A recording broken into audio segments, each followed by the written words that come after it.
ॐ स्थापकाय च धर्मस्य सर्वधर्मस्वरूपिणे अवतारवरिष्ठाय रामकृष्णाय ते नमः। माँ काली का रुद्र तत्व, इसके ऊपर में हम चिंतन कर रहे थे। स्वामी विवेकानंद की कविता काली ध मधर, उसका हमने पाठ भी किया। और माँ काली ठाकुर और स्वामी जी के जीवन के प्रसंग और उनकी वाणी के माध्यम से उनकी महिमा कैसे प्रकाशित होती है वो भी हम देख रहे थे। और हमने देखा कि माँ काली के 3 तत्व है, मातृत्व है, शक्तित्व है और रुद्र तत्व है। इसमें से भी हमारा जो प्राधान्य है इस सीरीज़ के दौरान वो है रुद्र तत्व। किंतु जब भी हम ठाकुर और स्वामी जी या तो फिर माँ के जीवन के दौरान जब रुद्र तत्व की आलोचना करेंगे तो उसमें जो सौम्य तत्व है, मातृत्व, वो भी आ जाएगा। और जो शक्तित्व है जिसके माध्यम से इस जीवन में कर्मयोग करके धर्मचक्र प्रवर्तन किया जाता है। स्वामी जी जैसे कहते हैं कि ठाकुर के आने से ये फिर से नए सत्ययुग का प्रारंभ हो गया है। तो ये नए सत्ययुग के प्रारंभ के लिए जो ठाकुर की वाणी और ठाकुर के आदर्श को पृथ्वी के प्रत्येक व्यक्ति के हृदय में प्रवेश करवाना होगा, पृथ्वी के प्रत्येक व्यक्ति का जीवन परिवर्तन करना होगा, अध्यात्म मुखी करना होगा सबको। उसके लिए शक्ति तत्व आवश्यक है। शक्ति की आराधना करके ही ये हो सकता है। आज देखिए कि जो चारों ओर हम लोग देख रहे हैं, खूना मरकी, ये युद्ध हो न कि कुछ भी हो, ये 2-3 साल पहले ये पेंडेमिक भी आ गया। तो ये महामारी और युद्ध मनुष्य जीवन के साथ में हमेशा जुड़े हुए हैं। कभी कभी 4-5 साल शांति से जाएंगे तो हमको लगेगा कि बस अभी माँ काली अभी शांति से बैठी है, अभी माँ काली का आशीर्वाद हमारे पे है। किंतु कुछ 4-5 साल जाएंगे ही और ऐसी खूनामर की प्रारंभ होगी, हमको लगेगा कि माँ काली और भगवान शिव फिर से तांडव नृत्य कर रहे हैं। तो इनका तांडव नृत्य कभी समाप्त नहीं होने वाला है। जन्म मृत्यु जरा व्याधि सृष्टि स्थिति प्रलय का ये चक्र ये हमेशा से चलता रहेगा और इसी चक्र के भीतर में हमको अपना रास्ता निकालना है। आज जो हम डिस्कस करेंगे, स्वामी जी के जीवन में माँ काली का प्रवेश कैसे हुआ। तो स्वामी जी का जो पहले इसके ऊपर में कोटेशन है, मैं इसको पढ़ लेता हूँ। इसके बाद में जो प्रसंग है जिसकी जिस प्रसंग के माध्यम से माँ काली का स्वामी जी के जीवन में प्रवेश हुआ उसका पाठ करेंगे, उसके ऊपर थोड़ी चर्चा करेंगे। तो स्वामी जी कहते हैं, कंप्लीट वर्क्स में स्वामी जी क्या कहते हैं, how I used to hate Kali. मैं काली की कितनी निंदा करता था, काली के प्रति मेरा कितना गुस्सा था, मेरी कितनी घृणा थी। He said, referring to his own days of doubts in accepting the Kali ideal. Swami Vivekananda उन दिनों के बारे में याद करके कहते हैं कि जब वो काली को स्वीकृत नहीं करते थे, ठाकुर के बारे में जो भी मन में आए। कथामृत में ठाकुर कहते हैं कि एक दिन था कि नरेन जो मन में आए वो काली के बारे में बोलता था। फिर एक दिन मैंने नाराज होकर के कहा जाओ यहाँ से, तो फिर वो एकदम शांति से खड़ा होकर के फिर गया और फिर वो हुक्का सजाने लगा। तो माँ काली के बारे में, ठाकुर के दर्शनों के बारे में एकदम मन घड़ंत अपने मत प्रदर्शित करने में नरेन कभी भी वो उसमें उसको द्विधा नहीं होती थी, किसी भी तरह का संकोच नहीं होता था। तो उन दिनों की बात याद करके नरेन या तो फिर भविष्य के स्वामी विवेकानंद कहते हैं कि मुझे काली के प्रति कितना गुस्सा था। And all her ways that was the ground of my 6 years fight. माँ काली और काली का काली तत्व जो है कि इस तरह से वो कराल मुखी है, फिर मुंडमाला गले में लगाई हुई है, भगवान शिव के छाती के ऊपर में पैर रख के खड़ी है। मैंने काली के बारे में जो तत्व कथाएं, काली के बारे में जो दर्शन है, उस सब चीज़ों के प्रति मेरी बड़ी घृणा थी। और ये इसी की वजह से मैंने ठाकुर के साथ में 6 साल फाइट किया है। कभी भी मैं उनकी बातों को स्वीकार नहीं करता था। That I would not accept her, मैं उनको माँ काली को कभी भी स्वीकार नहीं करूँगा। ऐसा करके ठाकुर के साथ में स्वामी जी ने 6 साल फाइट की।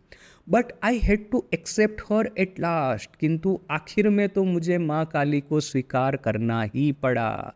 Ramakrishna Paramahamsa dedicated me to her, भगवान श्री रामकृष्ण देव ने मुझे माँ काली को बलि के रूप में अर्पण किया है, मुझे माँ काली को निवेदित किया है। And now I believe that she guides me in everything I do. और अब मुझे ऐसा प्रतीत होता है कि मैं जो कोई भी कर्म अपने जीवन में कर रहा हूँ, जो निर्णय में ले रहा हूँ, जो मेरा वर्तन है, सभी चीज़ों में वही माँ काली मेरा पथ प्रदर्शन कर रही है। And does with me what she will, और जो चाहे वो मेरे साथ में करती है। मेरा जन्म, मृत्यु, जरा, व्याधि, जो कुछ भी है सब माँ काली के हाथों में अभी है। माँ काली की इच्छा थी कि इनको अमेरिका भेजा जाए, तो स्वामी जी अमेरिका आए। माँ काली की इच्छा थी तो कष्ट दिया जाए, तो पिताजी का मृत्यु हुआ। माँ काली की इच्छा थी कि वो प्रसिद्ध हो, तो वर्ल्ड पार्लियामेंट ऑफ रिलीजन के बाद में स्वामी जी प्रसिद्ध भी हुए।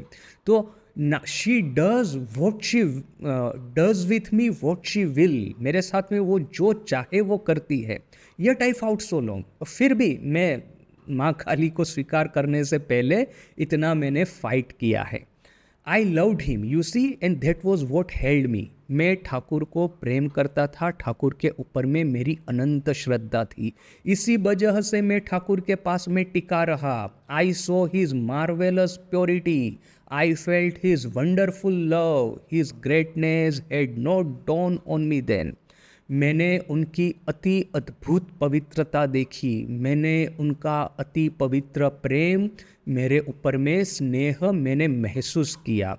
उस समय मुझे ये पता नहीं था, उस समय मुझे ये अंदाज नहीं था कि वो कितने महान है, किंतु उनकी जो पवित्रता थी और मेरे प्रति प्रेम था, इसी प्रेम और पवित्रता की वजह से ही मैं उनके पास में टिका रहा। All that came afterwards when I had given in. उनकी महत्ता, उनका जो मिशन है इस जगत में, ठाकुर का अवतरण क्यों हुआ, वो सब मुझे तभी पता चला जबकि मैंने अपने को माँ काली के श्री चरणों में शरणागत कर दिया था, मैं पूरा अपने को निवेदित कर दिया था। तब कहीं जाकर के मुझे ठाकुर की महत्ता समझ में आई थी। At that time I thought him a brain sick baby. वो जब पहले पहले ठाकुर के पास आता था, तो ये जब वो बुखार जिसको आ गया है एक बच्चे को, तो बुखार के मारे वो क्या सब लप करता लेता है, प्रलाप करता रहता है। वो मैंने उसको सब दिखता है, परी दिखेगी, न कि राक्षस दिखेगा, न कि वो देवी देवताएं दिखेंगे। वो बुखार है, बच्चा कुछ भी बोलेगा। तो बुखार आए हुए बच्चे की तरह, ब्रेन सिक बेबी, दिमाग का बुखार जिसको आ गया है, उस तरह के बच्चे की भांति मैं ठाकुर को सोचता था। बच्चा क्यों? क्योंकि वो पवित्र थे, बच्चे की तरह पवित्र थे। किंतु बुखार क्यों? साथ साथ में क्योंकि ये सब उल्टे पुल्टे दर्शन भी उनको होते थे। तो अभी क्या प्रलाप कर रहे हैं, पवित्रता है साथ में प्रलाप भी कर रहे हैं। इसलिए स्वामी जी कहते हैं कि ब्रेन सिक बेबी की तरह मैं उनको देखता था। Always seeing visions and the rest. और ब्रेन सिक बेबी क्यों? क्योंकि सब समय ये दर्शन होते रहते थे और क्या क्या सब वो प्रलाप करते रहते थे। इसके लिए वो उनको ब्रेन सिक बेबी की तरह स्वामी जी देखते थे। I hated it and then I too had to accept हर।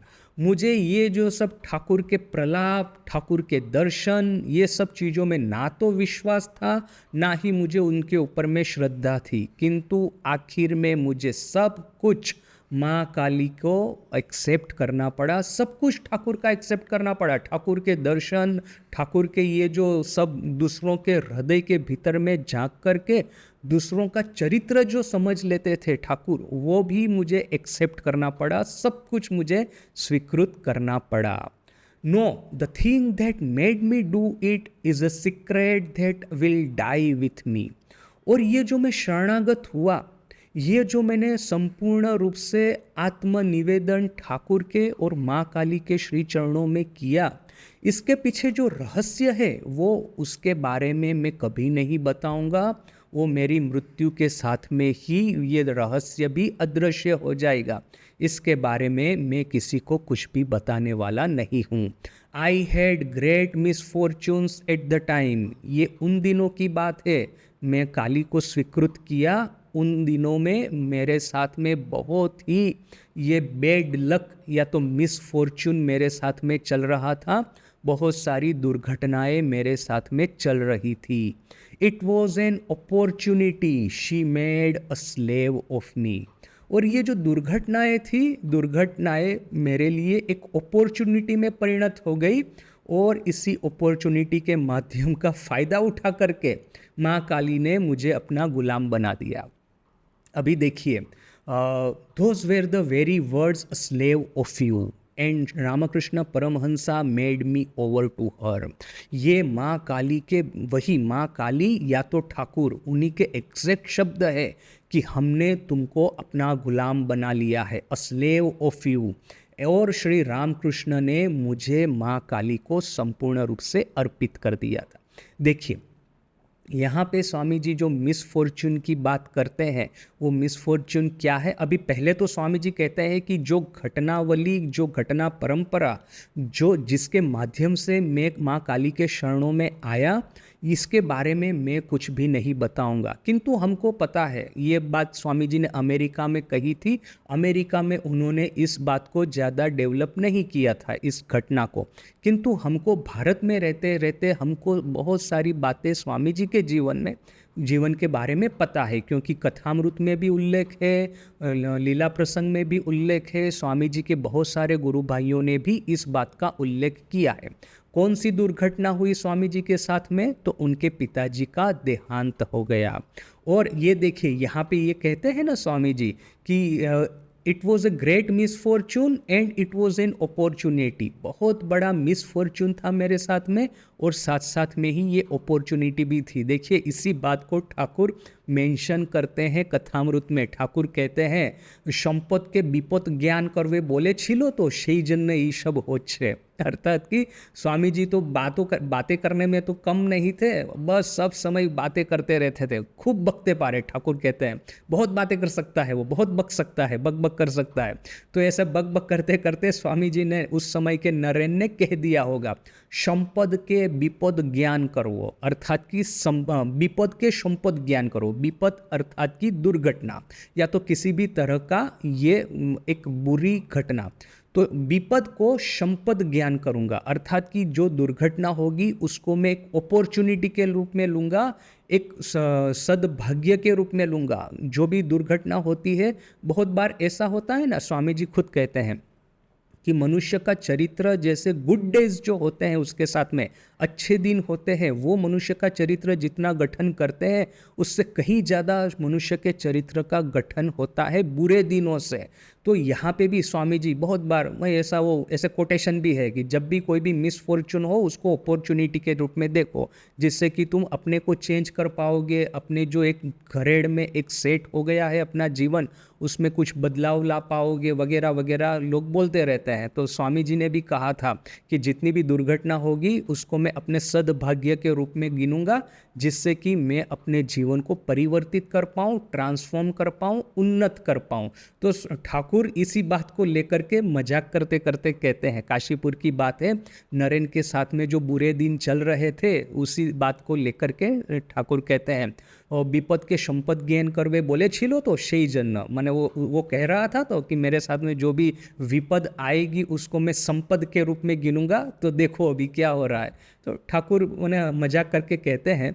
किंतु हमको पता है स्वामी जी का जीवन जिसने भी स्टडी किया है कि पिताजी के देहांत के बाद में जो उनको कष्ट मिला, उसी कष्ट के बाद में ही जो घटना परंपरा हुई उसी के माध्यम से उन्होंने माँ काली को स्वीकार किया था।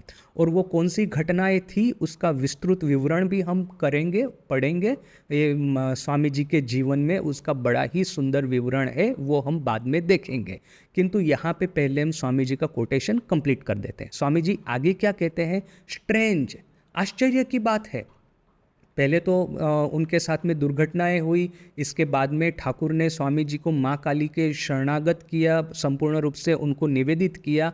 उसके बाद में स्वामी जी कहते हैं बड़ी विचित्र बात है, ही lived only 2 years after doing that. मुझे माँ काली को समर्पित करने के बाद में ठाकुर सिर्फ 2 साल ही जीवित रहे। And most of the time he was suffering. और जो 2 साल का ठाकुर का जीवन था, हमको पता है कि अगस्त 1886 को ठाकुर की महासमाधि हुई थी। तो उसके 2 साल पहले यदि ये घटना हुई ऐसा स्वामी जी कहते हैं, तो ये ऑलमोस्ट अगस्त 1884 के आसपास की घटना होगी। तो स्वामी जी कहते हैं कि मुझे माँ काली को समर्पित करने के बाद में ठाकुर सिर्फ 2 साल ही जीवित रहे, और इस 2 साल में भी उनको बड़ा शारीरिक कष्ट सहन करना पड़ा था। यहाँ पे स्वामी जी मेंशन नहीं करते कौन सा कष्ट, हमको पता है कि ठाकुर को कैंसर हो गया था। Not more than 6 months did he keep his own health and brightness। मुझे माँ काली को समर्पित करने के 6 महीने तक ही उनकी हेल्थ यानी कि उनका स्वास्थ्य और उनकी ब्राइटनेस अर्थात कि मन की प्रचंडता, ये दोनों बरकरार रहे सिर्फ 6 महीने तक। और उसके बाद में स्वास्थ्य में जो अवनति आती गई, उसके वो आखिर में कैंसर के बाद में ठाकुर की महासमाधि। तो सिर्फ 6 महीने तक ही ठाकुर ने अपनी स्वास्थ्य ठीक रखा। Guru Nanak was like that, looking for the one disciple to whom he would give his power। Guru Nanak ऐसे थे, पता है, जो एक डिसाइपल को, एक शिष्य को वो खोज रहे थे जिनको कि वो अपनी संपूर्ण शक्ति दे देंगे। And he passed over all his own family, his children were as nothing to him.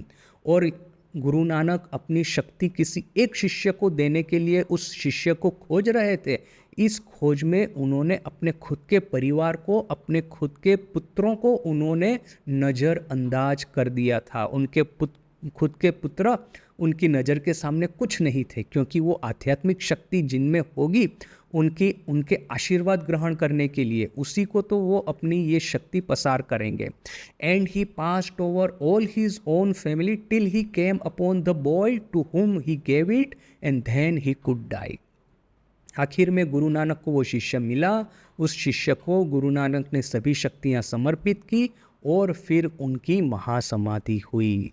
The future, you say, we call Ramakrishna Paramhansa an incarnation of Kali? Yes, I think there is no doubt that she worked up the body of Ramakrishna for her own ends। क्या आप ऐसा कहना चाहते हैं कि भविष्य में भगवान श्री रामकृष्ण को लोग माँ काली के अवतार के रूप में पूजेंगे? हाँ, इस बात में कतई संदेह नहीं है कि भगवान श्री रामकृष्ण के देह के माध्यम से ही माँ काली ने अपना कार्य समाहित किया है पृथ्वी के ऊपर में। यू सी, आपको पता है, I cannot but believe that there is somewhere a great power that thinks of herself as feminine and called Kali and Mother। मुझे पक्का विश्वास है कि इस विश्व ब्रह्मांड में ऐसी एक तो शक्ति है, एक तो महाशक्ति है जो कि अपने को स्त्री के रूप में वो पहचानती है, स्त्री के रूप में वो परिचय देती है, और वो काली या तो फिर माँ के रूप से पहचानी जाती है। There is great power that thinks of herself as feminine। वो अपने को स्त्री के रूप में वो स्वीकृत करते हैं, थिंग्स ऑफ हरसेल्फ, वो अपने को स्त्री के रूप में मानते हैं। And is called Kali and mother, और जिनको हम काली या तो माँ के रूप में पुकारते हैं। ऐसी एक तो शक्ति है जो कि अपने को शक्ति के रूप में स्वीकृत करती है और जिनको कि हम काली या माँ के रूप में पहचानते हैं। And I believe in Brahman too, और मुझे तो ब्रह्मन के ऊपर में भी विश्वास है। देखिए ये दो किस तरह से एक हो जाते हैं। एक है ब्रह्मन, अद्वैत वेदांत के अनुसार वहाँ पे कहते हैं कि जगत में जो कुछ भी देख रहे हैं ब्रह्मन के अलावा सब कुछ अविद्या से प्रकट हुआ है। व्यष्टि अविद्या से मनुष्य के भीतर में जो चेतन है वो प्रकट हुआ है, और समष्टि अविद्या के माध्यम से जो ईश्वर जिनको हम कहते हैं वो प्रकट हुआ है। तो ईश्वर भी तो अविद्या के राज्य के भीतर में ही है, और वो मिथ्या है। सत्य तत्व यदि कहा जाए, कोई सही सही चीज जो कि सत चित आनंदमय है, तो वो तो ब्रह्मन मात्र है। बाकी सबको हमको, जैसे कि ठाकुर ने निर्विकल्प समाधि प्राप्त करने से पहले माँ काली को खड्ग से चीर दिया था, तो वैसे ही इस काली का वहीं तक अस्तित्व है कि जिसके माध्यम से हम ब्रह्मन तक पहुंच पाए। किंतु जो आखिरी बैरियर क्रॉस करनी है ब्रह्म साक्षात्कार के पहले, उस बैरियर क्रॉस करने के लिए माँ काली का भी हमको विनाश कर देना पड़ेगा, संहार कर देना पड़ेगा अपने खुद के मन में, तभी हमको ब्रह्म तत्व प्राप्त होगा। तो स्वामी जी कहते हैं, दो चीज कहते हैं। सबसे पहले तो कहते हैं कि इस विश्व ब्रह्मांड में ऐसी तो एक शक्ति है जो कि अपने को शक्ति के रूप में, मातृत्व स्त्रीत्व के रूप में पहचानती है, और जिनको हम काली या तो माँ कहते हैं, एक पुरुष और प्रकृति, जैसे कि वो सांख्य दर्शन है, या तो फिर यदि अद्वैत वेदांत की भाषा में कहा जाए तो ब्रह्मन और अविद्या, या तो फिर माया। तो ये माया और ब्रह्मन, तो ये माया यदि कहेंगे तो वो हो गई माँ काली, और ब्रह्मन तो ब्रह्मन ही है। तो स्वामी जी कहते हैं कि मुझे इस तरह की एक काली रूपी शक्ति के ऊपर में भी विश्वास है, और मुझे ब्रह्मन के ऊपर में भी विश्वास है। But it is not always like that. किंतु ये हमेशा से ऐसा नहीं था। काली और ब्रह्मन, माया और ब्रह्मन हमेशा से दोनों साथ साथ अस्तित्व में रहे। क्या ऐसा हमेशा से नहीं था? Is it not the multitude of cells in the body that make up the personality, the many brain centres, not the one that produce consciousness? हमेशा क्या ऐसा नहीं था कि हजारों लाखों करोड़ों छोटे छोटे कोश जो होते हैं अपने शरीर में, वो कोश या तो फिर सेल अपने संपूर्ण शरीर को बनाते हैं, अपनी जो कॉन्शियसनेस है, अपनी ये जो चेतना है, इस चेतना को वो गठित करते हैं। तो हमको अभी मैं ऐसा नहीं सोचूंगा कि मेरे ये हाथ अलग है और ये हाथ अलग है, मेरे पैर अलग है या मेरा सर अलग है। मैं तो अपने को एक ही व्यक्ति के बारे में सोचता हूँ। मैं एक ही हूँ, मैं कोई मल्टीपल नहीं हूँ। एक हाथ रूपी एक शशीन अलग, दूसरे हाथ रूपी ये व्यक्ति अलग, ऐसा नहीं। मैं एक ही हूँ। ये मल्टीट्यूड जो है, मल्टीट्यूड, विभिन्न विभिन्न ऑर्गन, विभिन्न विभिन्न कोश मेरे शरीर के, सब मिलकर के एक ही कॉन्शियसनेस को बनाते हैं। तो वैसे ही यूनिटी इन कॉम्प्लेक्सिटी, ये जो कॉम्प्लेक्सिटी अर्थात कि लाखों करोड़ों कोश अपने शरीर के भीतर में है, विभिन्न अंग प्रत्यंग अपने शरीर के भीतर में है, सब मिला करके एक ही कॉन्शियसनेस, एक ही मन को, बुद्धि को, मन बुद्धि चित्त अहंकार को जन्म देते हैं। यूनिटी इन कॉम्प्लेक्सिटी, वैविध्य में एकता।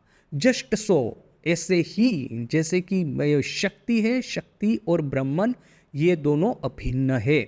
And why should it be different with Brahman? यदि अपने शरीर के बारे में ऐसा है कि अंग प्रत्यंग तो है ही है, मल्टीट्यूड जिसको कहते हैं, वैविध्य या तो विभिन्नता कहते हैं, किंतु कॉन्शियसनेस एक ही है। तो वैसे ही ये जगत में जितना सब कुछ दिखता है, कितना सुंदर एनालॉजी दिया है। देखिए स्वामी जी ने यहाँ पे, इसको थोड़ा सा ध्यान से समझना होगा कि स्वामी जी क्या कहना चाहते हैं।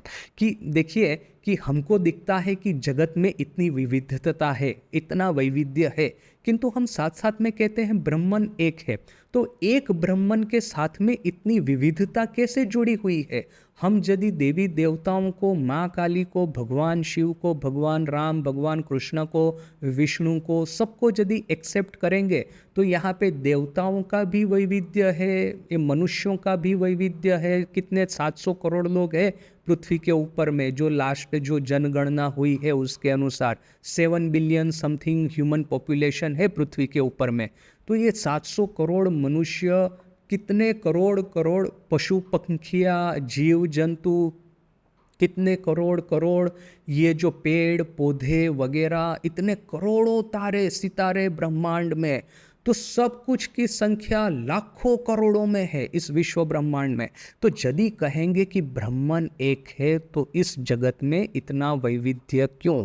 तो इसका सॉल्यूशन स्वामी जी अपने देह के जो एक सुंदर एनालॉजी अर्थात की उपमा देकर के कहते हैं कि अपने शरीर में लाखों करोड़ों सेल है, कोश है, सैकड़ों ऑर्गन है, हार्ट है, यकृत है, लीवर है, न कि लंग्स है, न कि आंखें है, कान है, हाथ है, पैर है, इतना सब कुछ, इतना वैविध्य है। किंतु क्या प्रत्येक कोश अपनी एक अलग पहचान बनाता है? मेरा ये हाथ ऐसा कहेगा कि मैं ये एक काम करना चाहता हूँ, दूसरा हाथ कहेगा कि नहीं मैं दूसरा काम करना चाहता हूँ। मेरा एक पैर कहेगा कि मुझे ऑफिस की ओर जाना है, तो दूसरा पैर कहेगा कि नहीं मुझे मंदिर की ओर जाना है। क्या कभी ऐसा होगा? मेरा मुंह ऐसा कहेगा कि अभी मैं यहाँ पे, जैसे साउथ इंडियन के अनुसार मैं बता रहा हूँ, मेरा मुंह एक बार एक दांत ऐसा कहेगा मैं डोसा खाना चाहता हूँ, दूसरा दांत कहेगा कि नहीं इडली खाना चाहता हूँ। ऐसा है जो 32 से 32 दांत है मेरे, जो दोनों हाथ है, दोनों पैर है, जितने भी कोश है, जिन हार्ट्स, लंग्स, सब कुछ मिलकर के एक ही व्यक्ति का कार्य करते हैं, एक ही महासत्ता को वो ओबे करते हैं, उसके आज्ञा का, आदेश का पालन करते हैं। वो हूँ मैं। अभी आप कोई कह पाएगा कि मैं कहाँ पे रहता हूँ? मेरे ब्रेन में, मैं अपने ब्रेन में रहता हूँ, मैं अपने हार्ट में रहता हूँ, मैं अपने हाथ में रहता हूँ, अपने पैर में रहता हूँ, अपने लंग्स में रहता हूँ। मैं कहाँ रहता हूँ? मैं तो पूरे शरीर में व्याप्त हूँ। वो शरीर एक एक अंग टूट भी गया तो किंतु फिर भी मेरा अस्तित्व बना रहेगा। तो ये इतनी सुंदर उपमा है। तो वैसे ही जगत को देखिए, जगत में इतना वैविध्य है किंतु चेतन जो है वो एक ही है, वो है ब्रह्मन। और यदि जगत में किसी का मृत्यु हो, किसी का जन्म हो, ब्रह्मन को कोई फर्क नहीं पड़ता। देखिए हमारे सर के ऊपर में बाल है, कभी जाते हैं, कभी नए उगते हैं। अपने जो स्किन सेल है, आपको पता होगा कितने स्किन सेल प्रतिदिन उसका मृत्यु होता है, नए नए स्किन सेल बनते जाते हैं। कहते हैं कि मनुष्य के जीवन में जितने भी कोश है, जितने भी अंग है, जितने भी सेल है, वो सभी सेल आई थिंक 4-5 साल में उनका मृत्यु हो जाता है। हर 4-5 साल में बिल्कुल नया एक मेरा शरीर गठित होता है। पुराने सेल मर गए और नए सेल अपने एक के बाद एक जन्म लेते हैं। तो हर 5-6 साल में संपूर्ण रूप से मैं बदल जाता हूँ, किंतु फिर भी मेरे भीतर में जो चेतना है वो तो अकबंध रहती है, वो एक ही रहती है। जन्म से लेकर के मृत्यु तक एक ही चेतना मेरे भीतर में रहेगी। उसका विकास होगा, उसको ज़्यादा ज्ञान प्राप्त होगा, अज्ञान भी प्राप्त होगा, उसका बिहेवियर समय के साथ में चेंज भी होगा, किंतु जो चेतन तत्व है वो तो एक ही है।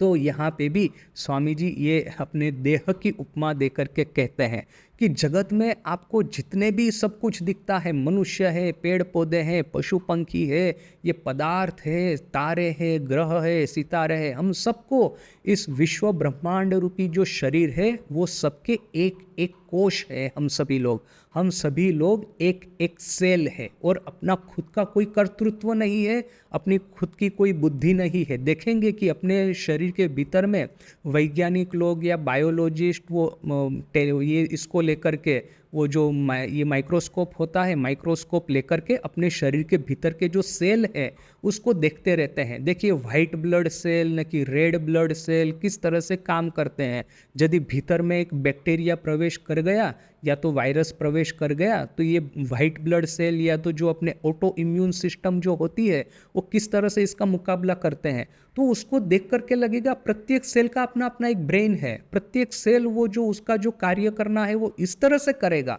कि जैसे वो सजीव दिखता है, जैसे वो अपनी खुद की बुद्धि से। मैंने देखा है इस तरह का वीडियो कि भीतर में वो कोई एक प्लेग का वायरस ने कुछ प्रवेश किया है और ये जो वाइट ब्लड सेल वगैरह जो अपने को प्रोटेक्ट करते हैं वो इसके पीछे पीछे दौड़ते हैं और उसको मार देते हैं। ऐसा वीडियो सही में मैंने देखा है, बहुत सारे वीडियो आप देखेंगे। उस समय लगेगा कि क्या ये वाइट ब्लड सेल ना कि ये जो भी है अपने को प्रोटेक्ट करने वाले, इसका खुद का एक ब्रेन है, उसकी खुद की एक बुद्धि है, वो डिटेक्ट करता है कि कौन है शत्रु, फिर उसके पीछे में दौड़ता है, फिर वो स्ट्रेटेजी बनाता है उसको कैसे कैप्चर करे, उसका कैसे हत्या करे। वो सब माने ऐसा लगेगा कि एक एक सेल सजीव है। तो हमको लगता है कि मैं सजीव हूँ, मेरी खुद की एक बुद्धि है, मैं अपनी बुद्धि के अनुसार कार्य करता हूँ, किंतु यदि वैश्विक परिप्रेक्ष्य में देखा जाए तो मैं वही एक छोटा सा कार्य करता हूँ जो कार्य करने के लिए मेरा जन्म हुआ है, और उसी कार्य को करते करते मेरा मृत्यु भी होगा। किंतु मेरा खुद का ऐसा कोई इंडिपेंडेंस नहीं है, मेरा खुद का ऐसा नहीं है, अपनी अलग से सत्ता नहीं है। एक ही जो सुपर कॉन्शियसनेस है ब्रह्मन, उसी के विभिन्न विभिन्न ये परछाइयाँ मात्र हम है। अभी ये वाइट ब्लड सेल है, वो कहेगा कि मुझे ब्रेन का कार्य करना है, तो ब्रेन के जो सेल होते हैं उसको कहते हैं न्यूरॉन। वो वाइट ब्लड सेल कोई न्यूरॉन का कार्य नहीं कर पाएगा। या तो फिर न्यूरॉन जो है वो कहेगा कि मुझे ये जो डाइजेस्टिव सिस्टम है वो चलानी है, तो अपने लीवर के भीतर में जो सेल है उसका कार्य ये न्यूरॉन नहीं कर पाएंगे। तो सभी का न्यूरॉन का एक कार्य है, white blood cell, red blood cell, फिर ये जो लीवर के सेल जो है, लंग्स के जो सेल है, हार्ट के जो सेल है, सबका अपना अपना कार्य है वो करते हैं। तो वैसे ही पशु पंखी, पेड़ पौधे, मनुष्य, ग्रह, सितारे, पृथ्वी, चांद, हम सब अपना अपना कार्य करते हैं और हम सब मिला करके ब्रह्मन रूपी कॉन्शियसनेस को जन्म देते हैं। मेरे शरीर के भीतर में सिर्फ एक ही व्यक्ति जीता है, भले ही चाहे करोड़ों सेल हो, वैसे ही ब्रह्मन एक ही है, माने सुपर कॉन्शियसनेस एक ही है। हम सबके पास में सब कॉन्शियसनेस है, छोटी छोटी कॉन्शियसनेस हम सबके पास में, जिसके माध्यम से एक सेल को जितना इंडिपेंडेंस होना चाहिए अपना कार्य करने के लिए, उतना इंडिपेंडेंस हमारे पास में है। तो बड़ी ही सुंदर उपमा देकर के स्वामी जी ने वैविध्य और वैविध्य के भीतर में एकता, यूनिटी इन कॉम्प्लेक्सिटी, इस आइडिया को स्वामी जी ने समझाया है। जस्ट सो, ऐसे ही मान लीजिए इस पूरा उदाहरण। And why should it be different with Brahman? It is Brahman, it is the one, and yet it is the gods too. तो जिस तरह से अपने शरीर के विभिन्न सेल, विभिन्न कोश एक ही व्यक्तित्व, एक ही कॉन्शियसनेस को जन्म देते हैं, वैसा ही ब्रह्मन के साथ में है। भले चाहे विभिन्न देवी देवताएं हो, ब्रह्मन या तो फिर कॉन्शियसनेस एक ही है। देवी देवताओं कहो, न कि फिर आप मनुष्य, प्राणी वगैरह जो कुछ भी कहो, किंतु इसके भीतर की जो सुपर कॉन्शियसनेस है वो एक ही है। अच्छा, अभी स्वामी जी का ये कोटेशन होता है समाप्त, और इसके बाद में ये जो पूरा प्रसंग है हमारे सामने, स्वामी जी ने कहा ना कि मैंने 6 साल तक ठाकुर के साथ में फाइट की और 6 साल के बाद में मैंने माँ काली को स्वीकार किया है। अभी यहाँ पे देखिए कि इन लोगों का मैथमेटिक्स कोई इतना पक्का नहीं था, तो ये सब चीज़ों को बहुत लिटरली नहीं लेनी है, 6 साल 2 साल वगैरह, क्योंकि हमारे कैलकुलेशन के अनुसार स्वामी जी ठाकुर के पास में आए हैं समवेयर इन 1881, 1881 के आसपास में स्वामी जी का ठाकुर के साथ में प्रथम दर्शन हुआ है, प्रथम मिलन हुआ है, और ठाकुर का देहांत हुआ, महासमाधि हुई 1886, 1886 में। तो ऐसा कैसे संभव है कि स्वामी जी ने 6 साल तक ठाकुर के साथ में फाइट किया, और फिर ठाकुर ने जब उनको समर्पित किया माँ काली को, फिर उसके बाद में ठाकुर 2 ही साल जिए? ऐसा तो 6 + 2 8 साल हो जाएंगे। 8 साल तो स्वामी जी ठाकुर के साथ में नहीं रहे। तो ये जो सब फिगर है, इनकी जो कैलकुलेशन, वो मैथमेटिक्स सबका कच्चा था, तो ऐसा सोच करके ही ये सब फिगर्स को लेना है। जहाँ तक हमारा कैलकुलेशन जाता है 1881 में, 1881 के कभी स्वामी जी ठाकुर के पास में आए हैं, और मास्टर महाशय के पहले ही स्वामी जी ठाकुर को मिल चुके हैं, क्योंकि मास्टर महाशय तृतीय और द्वितीय तृतीय दर्शन में ही नरेन के बारे में बात करते हैं, और ऑलरेडी नरेन ठाकुर के साथ में काफ़ी परिचित था उस समय। तो हम मान लेते हैं कि वो 1880 1881 ऐसा ही कुछ नरेन का स्वामी ठाकुर के साथ में मिलन हुआ होगा, और उनकी महासमाधि 86, तो 85 के मध्य में कहीं पे ये घटना हुई है, ठाकुर ने स्वामी जी को माँ काली को अर्पित किया हो। तो स्वामी जी का मैथमेटिक्स यहाँ पे बहुत ज़्यादा हमको सीरियसली लेने की ज़रूरत नहीं है। अच्छा, तो अभी इसके बाद में हम ये जो स्वामी जी के जीवन में ये जो घटना है, जो 2 घटनाएं हैं, बड़ी सुंदर घटनाएं हैं, उसके बारे में देखेंगे। किंतु मुझे लगता है आज यदि इन घटना को चालू करेंगे तो समाप्त नहीं होगी, अधूरा छोड़ना पड़ेगा, तो उसको हम कल ही लेते हैं। आज हम यहीं पे समाप्त करते हैं। ओम शांति शांति शांति। हरि ओम तत्सत्। श्री राम कृष्णार्पणमस्तु।